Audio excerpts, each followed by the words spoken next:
una consulta, ¿Venezuela ha tenido gobiernos de derecha 100%? No, jamás. Jamás. Ha habido medidas de algunos gobiernos que podrían ser calificadas de derecha. De hecho, hoy es un buen día para hablar de medidas de derecha. Estamos por cumplir, de hecho ya se ha cumplido formalmente, pero desde el otro punto de la fecha se está por cumplir el primer año de gobierno de Javier Milei. Javier Milei asumió el 10 de diciembre del año pasado, pero ganó creo que principios de noviembre o mediados de noviembre. Se ha cumplido un año de la victoria de Milei. Ya Milei tiene un año prácticamente gobernando, o sea, va a cumplir el año en 2 semanas. Y ya ahí han comenzado a salir los análisis del tema de Milei, pero ya vamos a hablar de eso, ¿no? Vamos así con los mensajes. Y hablo un poquito de las medidas de derecha. Cuando tú me dices gobierno de derecha, lo más cercano a gobierno de derecha que ha habido en Venezuela, y mucha gente va a pegar el grito en el cielo, fueron algunas de las medidas propuestas, porque ni siquiera implementadas, por el gobierno de Carlos Andrés Pérez en su segunda oportunidad. Cuando me vienen y me hablan del cuento de Pérez Jiménez no fue un presidente de derecha nada. Pérez Jiménez tenía un ideal de desarrollo supuestamente nacionalista, entonces gente dice, bueno, eso es derecha, ¿no? Lo de Pérez Jiménez era un gobierno clásico de los gobiernos militares de mediados del siglo XX hasta los años 70 del siglo XX más o menos, eso se vio, hasta los años 80 quizás, si uno piensa un poco en la dictadura argentina también, de una fuerte implicación de desarrollo nacional. Esa escuela de hecho se ha de alguna manera plasmado como la escuela del desarrollismo, el tema de cierto nacionalismo allí, pero no hay una clara definición ideológica. O sea, de hecho, los temas que involucran generalmente a la discusión de los partidos de derecha, bien sea en sus vertientes libertarias o en sus vertientes conservadoras, ninguna está presente en Pérez Jiménez. O sea, Pérez Jiménez, por ejemplo, no tenía ninguna posición con respecto al tema del aborto o al tema porque eso no era un tema en discusión en ese momento en la sociedad. Esa es la verdad. Pérez Jiménez no tenía ningún tema en discusión sobre el tema de la propiedad privada. No lo hay. O sea, eso sí, tácitamente hay un respeto a la propiedad privada y tal, no sé qué. No, que persiguió comunistas y por eso es de derecha. Bueno, Rómulo Betancourt perseguía a los comunistas también. ¿Y Rómulo Betancourt es un presidente de derecha? No lo creo.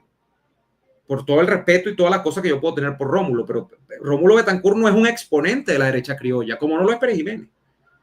Pérez Jiménez es un militar, dictador, con un proyecto de desarrollo nacional, muy consono, repito, con los proyectos de dictadura militar que se dieron en América Latina o América Hispana, que corregimos el término siempre, desde la década de los 50 hasta los 80, apoyado por los Estados Unidos fundamentalmente.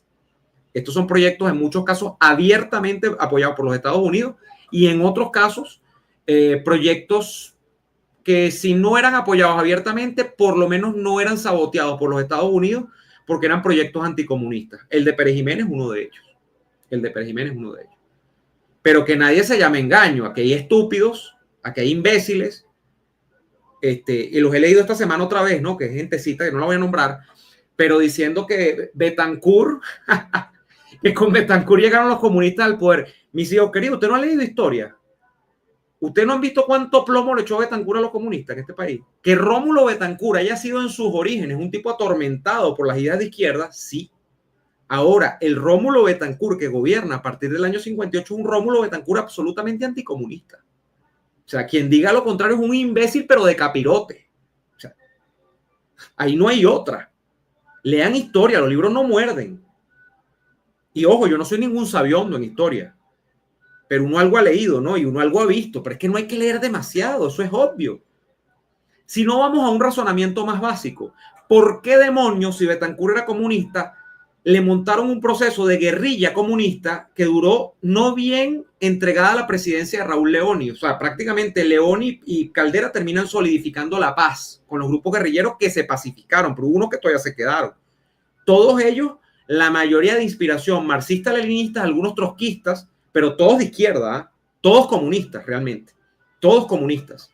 Solo que algunos eran trotskistas, otros eran marxistas, pero todos comunistas. Entonces, qué cosa tan loca, ¿no? Que Betancourt, León y toda esta gente que eran comunistas, según una partida de esclarecidos, de sabios que hay por ahí, les montaron unas guerrillas de izquierda y Betancourt les echó plomo y mantuvo gentío, es verdad. Aquí fue una mortandad la guerrilla. Sobre todo muchachos que los llamaban con esa cabeza incendiaria a que se alzaran contra el gobierno porque tenían la instauración del Estado comunista a la vuelta de la esquina. Mentira. Y sobre eso hay abundante literatura también, de los guerrilleros arrepentidos diciendo, coño, nosotros, unos tipos con unos karmas, ¿no? Y unos cargos de conciencia, porque decían, coño, nosotros le metimos ese poco de idea, ese poco muchachos universitarios, liceístas, los hicimos que se metieran en una montaña, llevar plomo a que los picaran los zancudos, a pasar hambre, enfermedad. Para nada, porque en Venezuela nunca estuvieron dadas las condiciones para ninguna revolución marxista, es pura paja. Venezuela no tenía estructura para eso, porque para empezar era un país petrolero. Y la industria petrolera la manejaba el Estado. Entonces no había manera de crear una revolución desde el punto de vista de la revolución marxista clásica, que es una revolución industrial, proletaria, o sea, proletaria sobre todo, pero ese proletariado es industrial y campesino.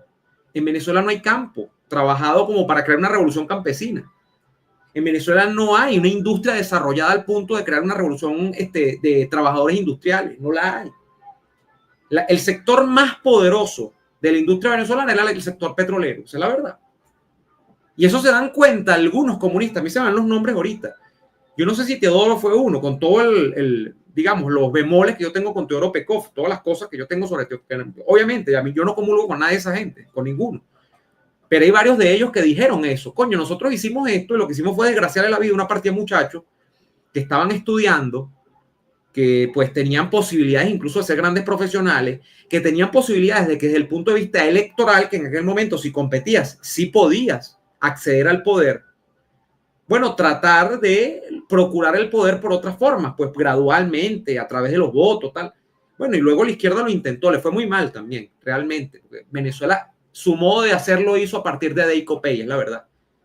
Y su estado rentista y su estado interventor y bueno, y el clientelismo a partir de Deico Pey, es verdad, eso era Venezuela. Pero no es que estuvieran vetadas las posibilidades del cambio electoral. Es tan así que en el año 93, como ustedes saben, un actor antisistema casi gana las elecciones, que fue Andrés Velázquez. Todavía anda por ahí Andrés. Todo lo puede contar mejor que yo. Y Andrés Velázquez venía de los sectores sindicalistas del Estado Bolívar. Entonces estamos hablando de que un hombre que tenía un pequeño partido, porque la causa era un pequeño partido, yo creo que de cuadros, que se monta en la lucha electoral, mira, casi gana las elecciones presidenciales. Claro, con el sistema ya desgastado y todo lo demás. Que hay gente que puede decir, bueno, pero es que ya habían pasado no cuántos años en el año 93 de la instauración de, digamos, de la democracia representativa protagonizada por Deico Pey. Coño, habían pasado en ese momento 35 años, pero ya nosotros llevamos 25 de chavismo. O sea, estamos hablando de que los tiempos históricos son así. La gente cree que los tiempos históricos, no, que eso es una eternidad. Eso es así de rápido. Los tiempos históricos, quiero decir, son muchos años, pero se van volando. O sea, los cambios, a veces tú no los ves y están allí. Y están allí.